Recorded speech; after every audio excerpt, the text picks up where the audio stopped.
What's the quickest and easiest way to cut trim? Hey, welcome to Spirit of a Handyman. Want to show you today how I am setting out to cut 5 box Newels, and just a quick tip on how to do that effectively.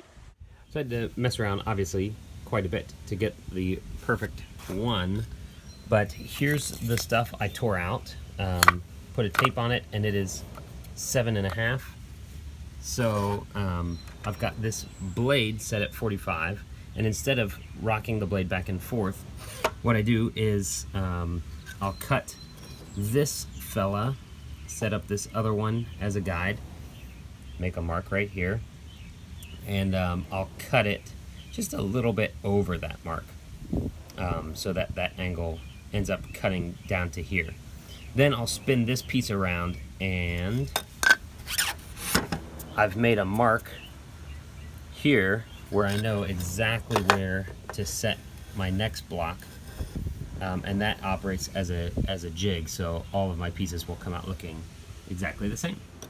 A word about using a miter saw on the floor. Now, it'd be cool to just have a stand and like have a whole rig set up, but this is a 10-foot board, I believe, and so in order to make sure that this cut is totally clean, you can imagine the far left side of the board as you're seeing the screen dropping down a couple inches, and that will give you not quite a 45-degree cut. So I ended up propping that up on a couple 2x4s so that the board sits totally level and even with the miter saw. So just something to consider while you're doing this. Then I also did a couple decorative pieces. Those had to be done just a little bit different because they have a scalloped edge. So let's take a look at that. In the case of this piece of trim, I need to cut it at 9 inches, which is too far over my miter saw. So here I'm going to line up the back side. Then I'm going to set the blade up against this piece, and then I know that's exactly where I need to cut on that one.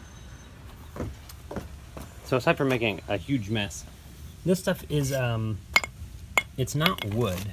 It has a 50-year warranty though against rot and such, whereas you can see this pine did rot. So this stuff, it's more like a chalk, cement board of some sort. But anyhow, that's what we're going to use out here for our trim pieces. So that's what I did in order to cut these guys down to size. That has been working for me really well. Comment down below. Do you have tips and tricks on how to do that?